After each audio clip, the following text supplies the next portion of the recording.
It's a beautiful Monday today, and you're most welcome to Faith Capsules powered by the Shaper's Ark. Today's topic is His Love Perfected.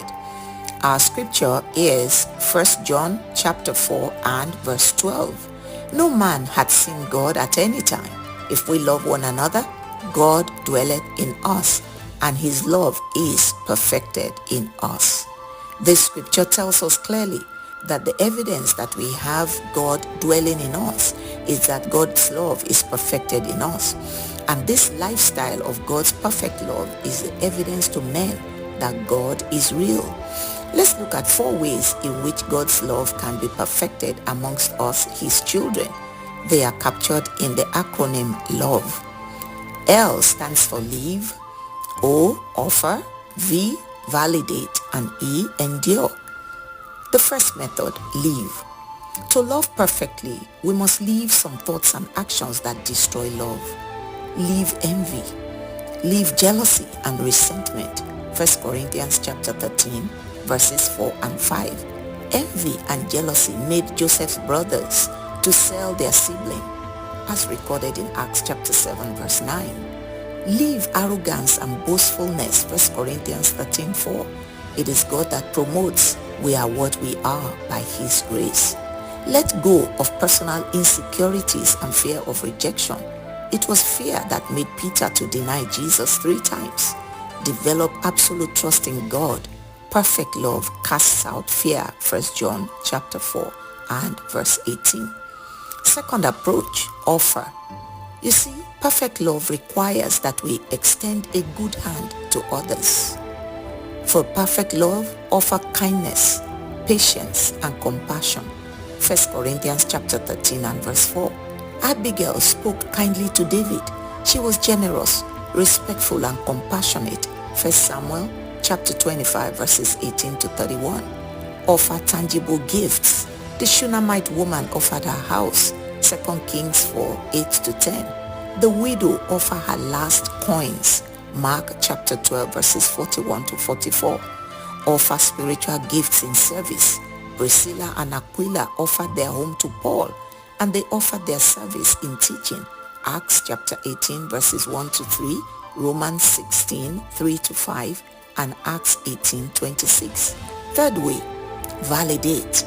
Perfect love validates others by affirming their worth.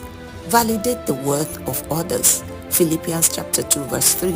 Do nothing from selfish ambition or conceit, but in humility count others more significant than yourselves. When Naomi was in her lowest moment, Ruth validated her worth by committing to staying with her through thick and thin. Ruth chapter 1 verse 16. And Ruth said, Entreat me not to leave thee, or to return from following after thee. For whither thou goest, I will go, and where thou lodgest, I will lodge. Thy people shall be my people, and thy God my God. When the woman caught in adultery was to be stoned to death, Jesus preserved her dignity and commanded her to go and sin no more. John 8 verse 11. She said, No man, Lord. And Jesus said unto her, Neither do I condemn thee. Go and sin no more. Fourth way, endure. You see, perfect love is resilient. God's mercies endure all things, as revealed in Psalm 136. To love perfectly, endure denials. Jesus endured the pain of denial, yet He restored Peter and encouraged him to move on. John chapter 18 verses 15 to 27, John 21, 15 to 17. Perfect love endures betrayals. Joseph endured the betrayal of his brothers and the injustice of Potiphar, his master. Genesis 37 and also Genesis 45 verses 1 to 15. Yet Joseph forgave his brothers and was generous to them. Genesis chapter 50 verse 20. Endure hardships and sufferings.